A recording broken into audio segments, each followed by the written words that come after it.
Kişilər yer üzündən yoxa çıxa bilər. Eyni zamanda uşaqları müalicə eləmək üçün artıq atlardan istifadə edəcəklər.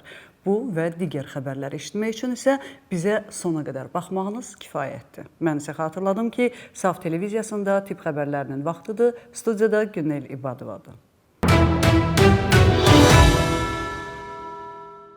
Həkimlik qəhrəmanlıqdır. Bu sözü Azərbaycan Respublikasının Səhiyyə naziri Teymur Musayev Tibb Universitetinin məzunlarına deyib. Baxaq görək harda və niyə?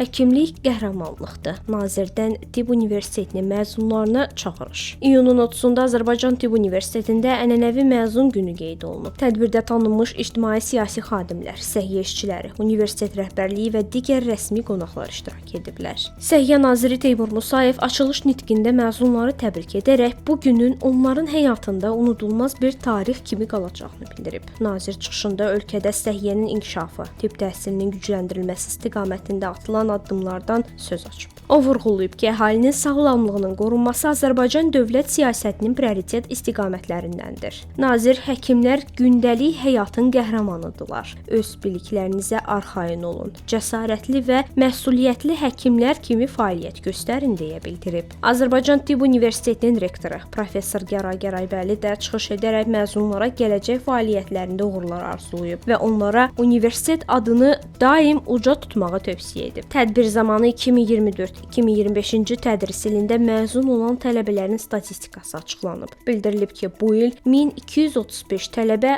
Azərbaycan Tibb Universitetindən məzun olub. Onlardan 853 nəfəri Azərbaycan vətəndaşı, 382 nəfəri isə əcnəbidir.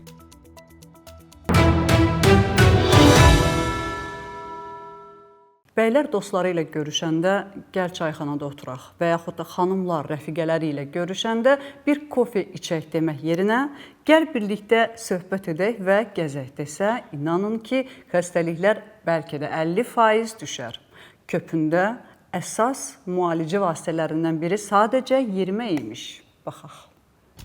Aktiv həyat tərzi və sağlam qidalanma mədə-bağırsaq sistemində qaz yığılmasının, yəni köpün qarşısını almaqda mühüm rol oynayır. Bu haqda Səhiyyə Nazirliyinin Sanator Kurort Reabilitasiya Mərkəzinin qastrentoloqu Saniyə Şahveranova danışıb. Mütəxəssis qeyd edib ki, meteorizm əsasən karbohidratların düzgün parçalanmaması nəticəsində yaranır. Qazların tərkibi isə oksigen, karbon dioksid, metan, hidrogen və digər elementlərdən ibarət ola bilər. Normalda insanın bağırsaqlarında 200 milliyə qədər qaz olur və gündə 600-700 milli qazın xaric olunması normal hal sayılır. Köp şikayəti əsasən gəyrmə, qarında şişkinlik, qazın çox ifrazı, iştahsızlıq və ürək bulanma ilə müşayiət olunur. Bu hal bəzən ferment çatışmazlığı, qida rasionuna daxil olunan bəzi məhsullar, məsələn, paxlalılar, meyvə şirələri, şokolad və s.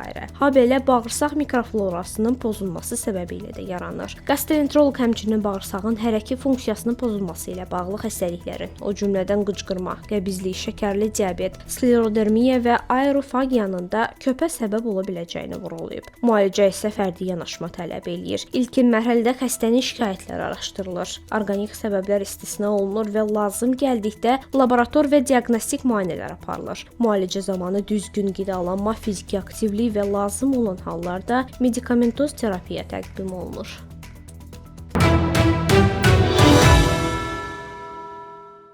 Sağlam olmaq üçün meyvə və tərəvəz yeyirik. Amma təəssüflər olsun ki, bəzilərinin tərkibində bakteriyalar olur. Yaxşı ki, dövlətimizdə bu bakteriyalı meyvə və tərəvəzləri müəyyən edən qurum var. 639 kiloqram soğan halqası məhsulunda bakteriya aşkarlanıb. İdxal olunan soğan halqası məhsulunda uyğunsuzluq aşkarlanıb. Nəzarət tədbirləri çərçivəsində Mirtorg Məhdud Məsuliyyət Cəmiyyətinin Rusiyadan idxal etdiyi Miratorg Zabıt müəssisəsinin istehsalı olan 639 kiloqram soğan halqası məhsulundan Qida Təhlükəsizliyi Agentliyinin əməkdaşları tərəfindən götürülmüş nümunələrin müayinəsi nəticəsində patogen bakteriya aşkarlanıb. Faktla bağlı qanunvericiliyə uyğun müvafiq qərar qəbul edilərək məhsul partiyası məhv edilib.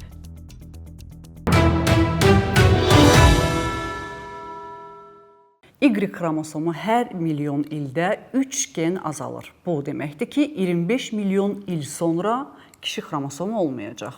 Bunu mən demirəm, professor deyir. Baxaq görək dünya şöhrətli Sitnikov bu qədər acı bir gerçəyi necə deyir, niyə deyir və haqlıdırmı?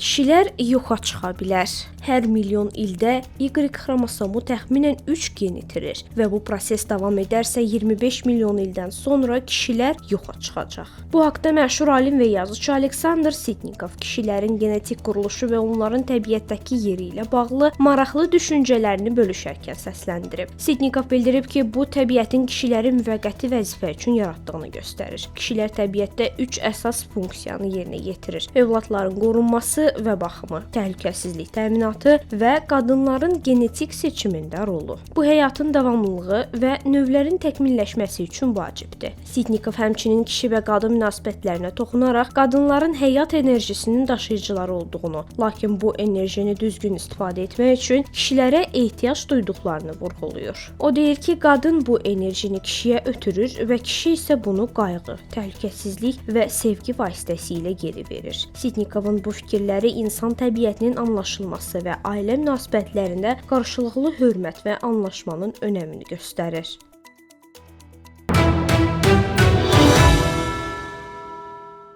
Sağlamlığa ziyan olan qidaları və içkiləri reklam edən blogerlər. Baxın, Britaniya hökuməti isə marketlərə deyir ki, sağlam qidaları reklam edin. Və ümumiyyətlə bizim marketlərdə sağlam qidaları hər hansı bir formada təşviq etsələr, məsələn, kampaniyaları sadəcə mayonezlər və ketçuplar üzərində deyil, meyvələrdə də etsələr, daha yaxşı olmazmı?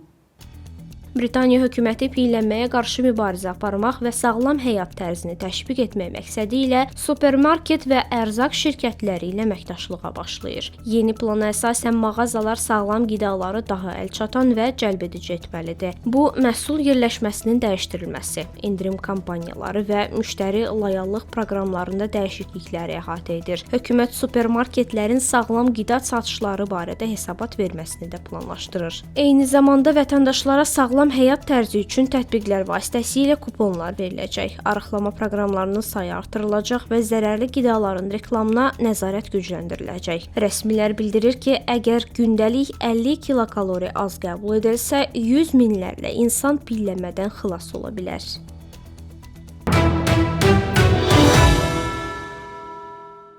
Alimlər iddia edir ki, bir müddətdən sonra psixiterapiyalar sadəcə rəsm çəkmək, yəni art terapiya və yaxud da musiqi dinləməkdən ibarət olmayacaq. Həm də heyvanları sığallamaq və onlarla təmasda olmaqdan ibarətdir. Nəyə görə bunu iddia edirlər? Yeni bir araşdırma ediblər. Məhz ona görə. At ilə psixiterapiya. Avstraliyalı tədqiqatçılar müəyyən ediblər ki, atla müalicə psixoemosional problemləri olan uşaqlara əhəmiyyətli dərəcədə kömək edə bilər. Araşdırma Journal of Social Work Practice jurnalında dərc olunub. Qeyd olunub ki, atlarla təmas xüsusən də travma keçirmiş uşaqlarda inam yaradır və onları sakitləşdirir. Ekvinoterapiya adlanan metod təcrübəli təlimçilər ilə tandemdə ixtisaslı mütəxəssislər tərəfindən aparılır. Yeni araşdırmada uşaqlarla işlərində bu texnikadan istifadə edən 10 sosial işçi və psixoloq iştirak edib. Sessiyalar tez-tez açıq havada, ağaclar və təbiət arasında keçirilir. Sensor təcrübələrdən istifadə olunur. Ayaqyalın gəzmək, heyvan izlərini seyr etmək, atın yanında sakit dayanmaq. Bütün bunlar şüurun inkişafına, narahatlığı azaltmağa və emosional sabitliyin qurulmasına kömək eləyir. Layihənin baş elmi işçisi Fatin Şabbarın sözlərinə görə, metod xüsusilə qəyyumluq sistemindən olan uşaqlar və travma keçirənlər üçün effektivdir.